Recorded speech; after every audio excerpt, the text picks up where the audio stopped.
Tremenda cascada le metieron al señor Jerónimo Uribe. Y otro que anda bastante mal es el mismísimo Abelardo de la Espriella.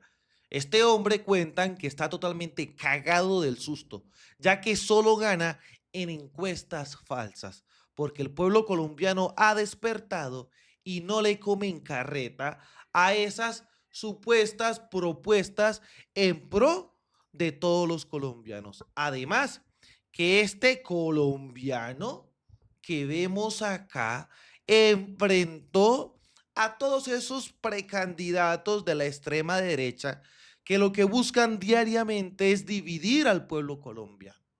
Recordemos que meses anteriores el presidente de la República buscó algo que él mismo llamó el Gran Acuerdo Nacional, en donde llegaron a trabajar varios miembros de diferentes partidos políticos. Recordemos al señor Mauricio Liscano, ministro TIC, Juan Fernando Cristo, llegó a trabajar en la cartera del gobierno nacional y varios así. Pero desafortunadamente esta gente traicionó a Petro y obviamente que a nosotros los colombianos. Y así es que se enfrenta a estos politiqueros que solo buscan el interés personal para seguir engordando sus billeteras. Y es algo que debemos nosotros viralizar, porque así es que se tienen los pantalones bien apretados, que incluso el mismo público que lo acompaña, el mismo auditorio que está presente en el siguiente debate, lo aplaude de manera impresionante. Más división. Por favor, si vienen a un discurso, es para responder las preguntas que necesitamos. Nosotros los jóvenes tenemos hambre en este momento. Nosotros en este momento necesitamos trabajo, no necesitamos más división de diferentes partidos políticos, de diferentes corrientes políticas. A nosotros no nos interesa eso, señores. Necesitamos un presidente que nos una como pueblo, no que siga poniendo a uno en contra del otro. Nosotros somos una nación que tiene que estar unida, por favor.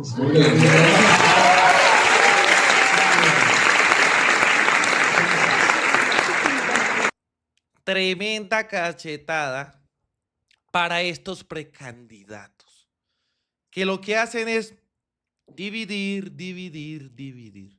Y no caen en cuenta que a pesar de las diferencias, hay que trabajar en pro del pueblo colombiano. Algo que entendió muy bien el presidente Petro, pero que ellos no lo entendieron, porque solo buscan el beneficio propio. También una noticia muy importante del presidente Petro que decía, solicité la militarización de la frontera del Catatumbo, del lado de Venezuela, para lograr reducir al máximo las fuerzas de la mafia. He ordenado al ejército colombiano ampliar el número de efectivos en el Catatumbo colombiano.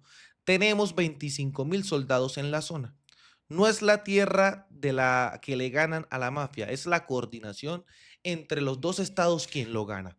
Muy buen trabajo del presidente de la República, Gustavo Petro, que empieza también a tumbar ese mensaje de la extrema derecha diciendo que Petro le ha entregado la tierra a este tipo de organizaciones, que esto, que aquello y lo demás.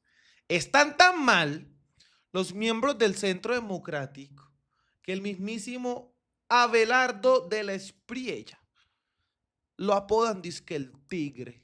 Está cagado porque solo gana en las encuestas falsas. Y así lo revelan. Encuestas falsas se reproducen por X tras la ley Mordaza. Ojo, no es ley Mordaza. Es un mismo aplicativo que estuvieron de acuerdo Paloma Valencia, la señora Lozano del Verde y Clara López, en este caso, por parte del pacto histórico. ¿Qué ha pasado con las bodegas de la extrema derecha? Potencializan a Abelardo del Espriella y miren cómo queda en evidencia. Como habían evidenciado expertos, la ley que prohíbe las encuestas de intención de voto hasta noviembre ha generado un vacío de información que están supliendo encuestas y sondeos falsos. Varios han sido reproducidos en redes sociales, sobre todo en la red social de X. Por ejemplo, la cuenta BCN News un medio poco conocido tomó datos del periodista Melquisedec Torres y los volvió una gráfica que representa como una encuesta. O sea, Melquisedec Torres, el señor que está al servicio de Álvaro Uribe Vélez y todos sus secuaces. ¿Y a quién empiezan a puntear?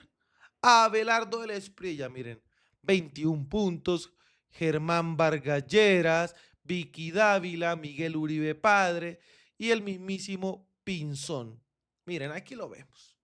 Y aquí era lo que empezaba a publicar el mismísimo Melquisedec Torres. Están buscando de cualquier forma posicionar a la extrema derecha, pero no pueden. Otro, según le dijo Torres a La Silla, el problema de la ley de encuestas es que lastimosamente está creando un mercado negro.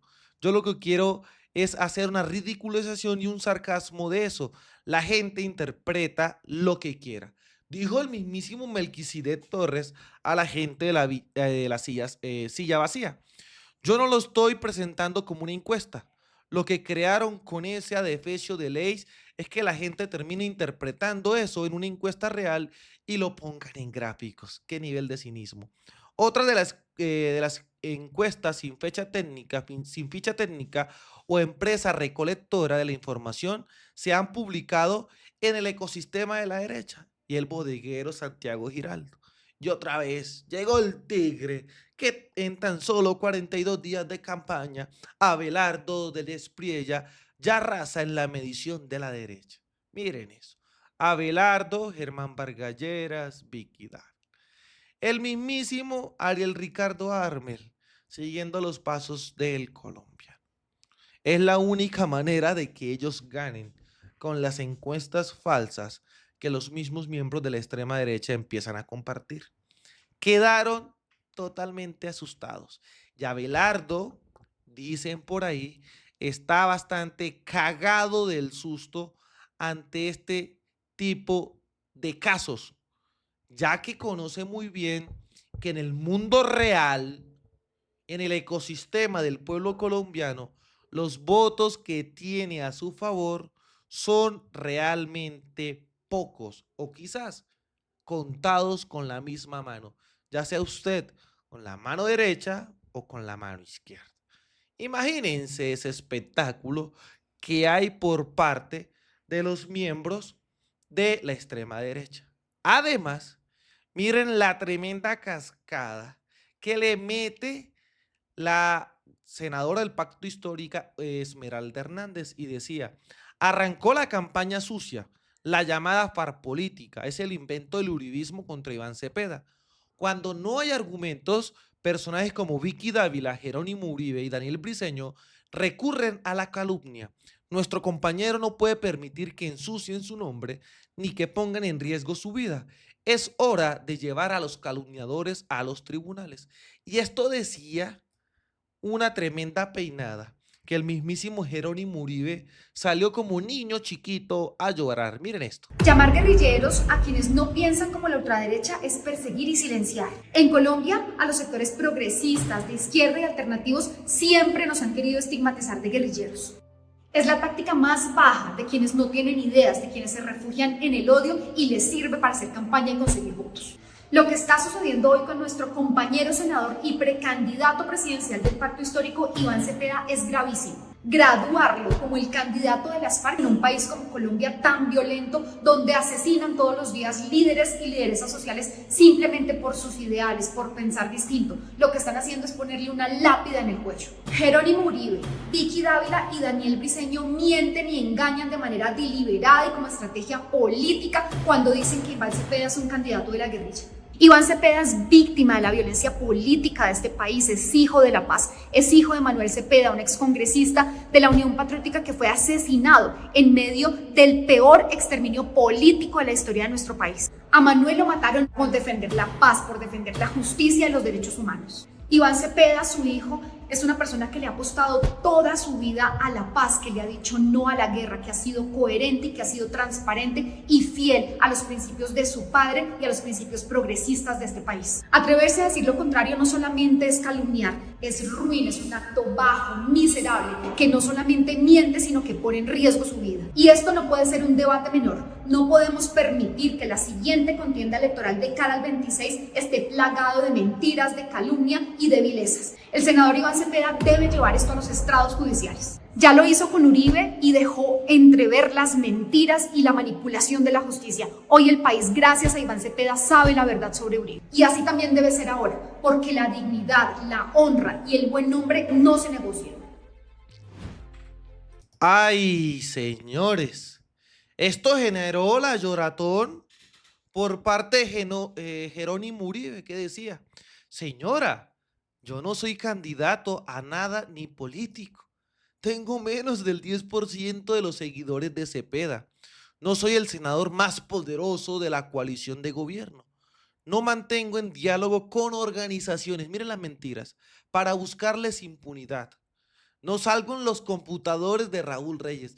Y siguen con esa mentira. No tengo fotos con Iván Márquez. Ay, señores. Y Álvaro Uribe Vélez sí tiene fotos con Maduro, con Chávez y miembros de las FARC en Colombia. O sea, que es increíble. Es increíble. No me reúno con Santos y Timochenko antes de que se capturen a expresidentes. No le quito 20 horas semanales a una función pública para dedicárselas a procesos en contra de mis enemigos. De verdad. Deje que el compañero Cepeda, qué curioso, así también se ha referido a él las FARC, se defienda solito, que bastantes ONGs, colectivos de abogados e influencia en el gobierno tiene. El pacto histórico no es oposición, ostenta el poder, teniendo control sobre el presupuesto y la burocracia más abultada de nuestra historia.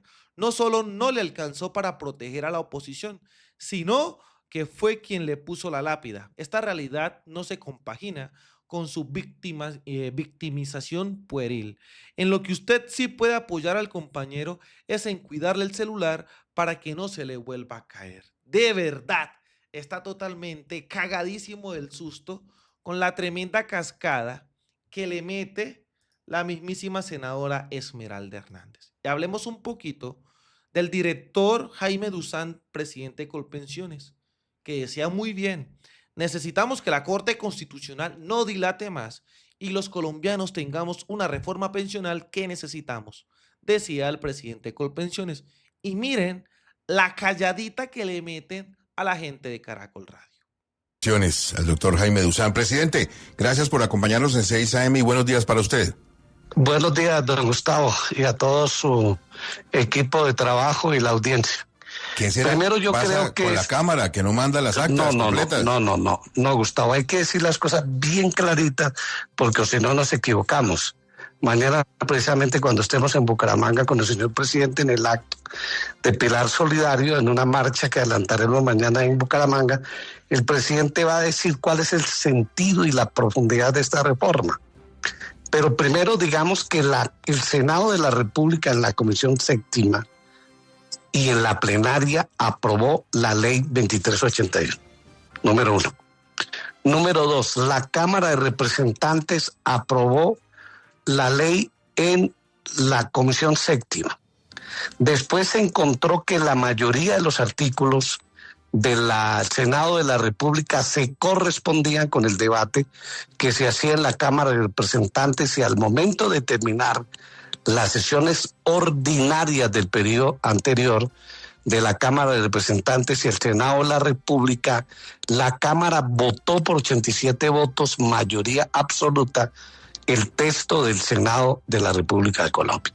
Y quedó una ley expedida por el Senado y la Cámara que fue sancionada por el señor presidente de la República, que se llama la 2381, fue sancionada en un acto de la Plaza de Bolívar, y se expidieron 5 decretos reglamentarios, y de ellos se adelantaron acciones muy importantes en el país. Traspaso de fondos privados a Colpensiones, 17.5 millones de colombianos están en nuestra base de datos. Se adelantaron los decretos para crearlos acá y están creados. Se crearon los mecanismos para que se ampliara la estructura en todo el territorio nacional, como lo hizo Colpensiones preparada para todo este proceso, etcétera.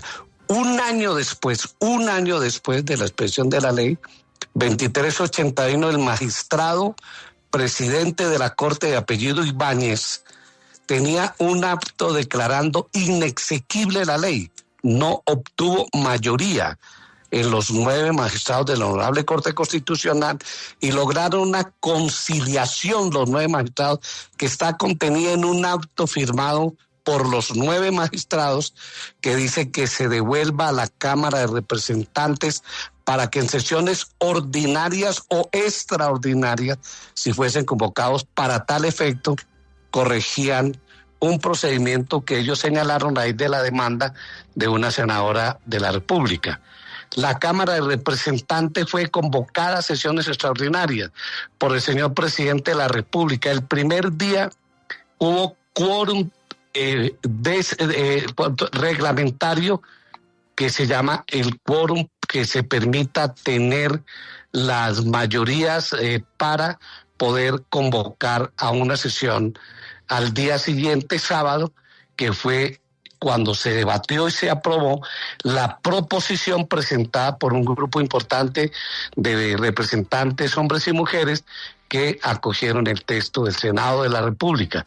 Y ese fue el procedimiento que adelantó la Cámara de Representantes, lo regresó a la Corte Constitucional en el tiempo requerido y posteriormente el señor magistrado ponente dijo que requería la copia de las actas debidamente aprobadas por la plenaria de la Cámara de Representantes. Este es un acto no de los 9 magistrados, sino de uno, el magistrado ponente Ibáñez, y la Cámara de Representantes votó antier ya la proposición que se planteó para aprobar el acta, que obtuvo la mayoría calificada, e igualmente los representantes a la Cámara que participaron el día viernes para las sesiones que permitieron convocar, igualmente fueron aprobadas. ¿Qué pasa de aquí en adelante? La Cámara esta tarde entregará las actas, lleva un día y medio, entregará las actas a la Corte Constitucional y el magistrado a partir de mañana tiene que decir cuál es el procedimiento que ellos van a discutir para declarar la legalidad de la ley y nos establecen la vigencia, como estuvieron en el acto que ellos decretaron. Dice, la vigencia será del día siguiente al que se determine la exequibilidad de la ley, y nosotros estamos listos para que empiece a funcionar la ley. Ya todos los entuertos, varios de ellos no eran necesarios, lo resolvió la Cámara, le pidieron al señor presidente de la República a través del DAPRE, si él estaba en Colombia cuando firmó el decreto, el jefe de seguridad de Palacio, el jefe de la Casa Militar certificó a qué hora salió el señor presidente de la República de Colombia del país, y todo, absolutamente todo se clarificó luego. Hoy el balón está en la Corte Constitucional, que tiene la responsabilidad constitucional, como lo ha pedido el señor presidente de la República, de agilizar, porque en la medida en que tengamos la ley funcionando, vamos a tener recursos adicionales, porque la gente viene a Colpensiones. Hoy se pueden trasladar más de 1 millón de personas a Colpensiones, lo están haciendo varios, han superado los 100,000 que en este tiempo lo han hecho, y esos recursos contribuirán a pagar el pilar solidario que ayudará para que a partir del 1 de octubre, Gustavo, tengan la posibilidad 3 millones de colombianos de tener el bono pensional de 230,000 pesos. Yo entiendo lo que usted dice, doctor Dusan. Hoy el balón está en la Corte, Hernando, pero si hoy llegan las actas que faltan. Claro, Gustavo, es que no se ha logrado, por más larga que fue la explicación, no se ha logrado justificar que lo importante sea suscrito por 9 magistrados, por 6 o por 1, porque hace las veces de providencia judicial, que el elemento fundante para que la Corte pueda entrar a trabajar de lleno son esas actas. Esa es una verdad jurídica judicial. Lo otro, la interpretación política, que obviamente es valiosa, pero en lo que estamos hoy es que el elemento fundamental, y coincidimos, es que estén esas actas en la Corte para que la Corte las pueda evaluar.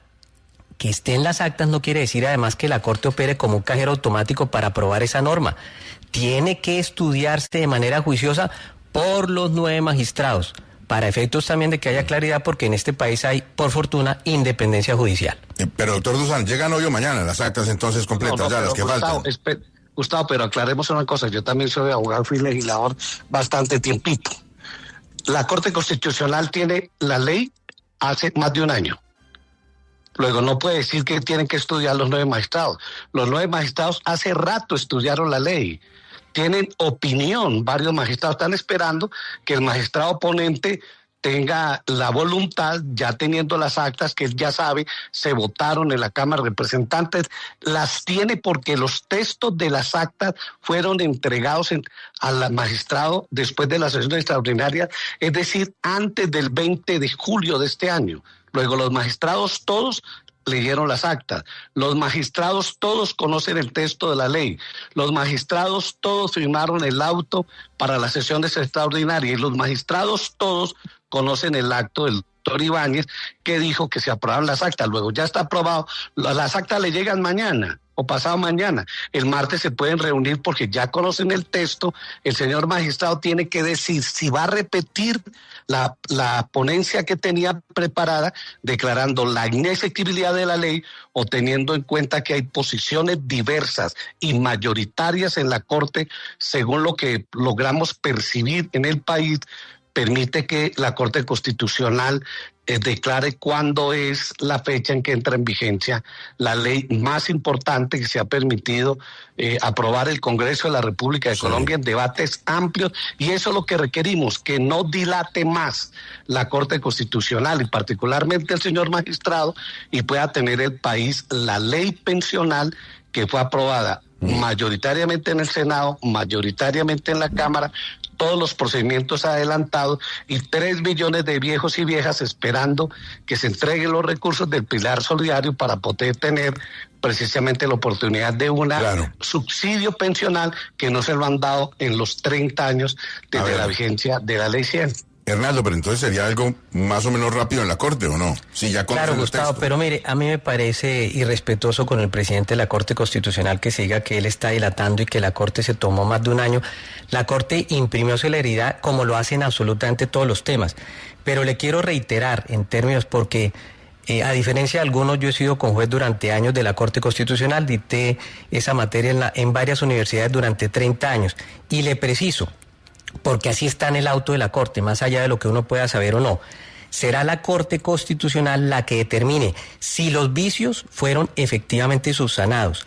Si lo hace así, si considera ello, pues entonces habilita la entrada en vigor de la ley. De lo contrario, no. Serán los 9 magistrados, yo no hago cálculo distinto al de la independencia judicial, los que en su buen saber y entender, defendiendo la constitucionalidad, lo van a determinar, sin decir si hay unos de una u otra tendencia. Esperemos y respetaremos la decisión que corresponda como se debe en un Estado social de derecho. Doctor Dusan. Pues el gobierno lo que hace es respetar las decisiones de la Corte, y así ha sido, de tal manera que la Cámara de Representantes se reunió en sesiones extraordinarias convocada por el señor presidente Petro, y a pesar del magistrado ponente dijo que tenía que certificar si el presidente Petro estaba en el país en el momento que se expidió el decreto convocando a la sesión extraordinaria, es decir, dudando de la firma del señor presidente, de la publicación de la convocatoria de sesión extraordinaria, de la publicación en las gacetas del Congreso, de la publicación en el diario oficial. Hay veces los magistrados se comportan como directores políticos, porque definitivamente los magistrados son elegidos por el Senado de la República de Colombia, y ustedes lo saben. Hoy estamos precisamente para elegir un nuevo magistrado del Senado de la República, un nuevo magistrado de la Corte Constitucional. Hay una terna, el país sabe quiénes son los miembros de la terna, y uno todos los días los encuentra, por supuesto, haciendo el lobby necesario en el Senado de la República para obtener la mayoría, y así ha sido de la historia que yo conozco del Congreso de la República, en el cual estuve varios periodos y voté por varios magistrados honorables, todos como los actuales, porque son grandes juristas, pero lo que hay que buscar es que los magistrados, cuando son elegidos, se comporten como los guardianes de la Constitución política del país y no como los guardianes de una oposición, de una opinión política, y menos guardianes de la oposición política, que es minoritaria en este momento en el Senado y la Cámara de Representantes, con referencia a la ley 2381. El país lo que está esperando sencillamente es que se declare con responsabilidad la constitucionalidad o inconstitucionalidad de la ley, porque le repito, los magistrados, todos los 9, conocen la ley 2381, de tal manera la conocen tanto que los 9 magistrados, honorables magistrados, dejaron vigente de la ley cuando dictaron el acto el artículo 12 que mantiene la SACAI, número 1, y número 2, el artículo 76 que permite el traslado de los fondos privados a Colpensiones, y el trabajo lo adelantamos de tal manera en 90 días que tenemos en nuestro registro 17.5 millones de colombianos que pasan y colombianas que pasan de los fondos privados de Colombia a Colpensiones, como lo manda la ley. Si los señores magistrados, incluido el señor presidente Ibáñez, firmó ese acto diciendo que queda vigente el artículo 76, tienen en cuenta que realmente la ley tuvo movimiento aprobado, porque de lo contrario no hubieran dejado vigente 2 artículos de una ley que aún falta sea declarada constitucional o inconstitucional, queridos doctores, y don Gustavo, por parte de la Corte Constitucional colombiana. Y de la Corte está... Y como nos damos cuenta, de manera contundente e impresionante, así es que se debe realizar. Sigamos construyendo paz mientras esta gente sigue en el mundo de mentiras. Desde la tierra del trueno, desde el Catatumbo, construyendo paz y reconciliación y haciendo resistencia, soy Libremente aquí, las cosas como son. Nos vemos en un próximo capítulo. Hasta pronto.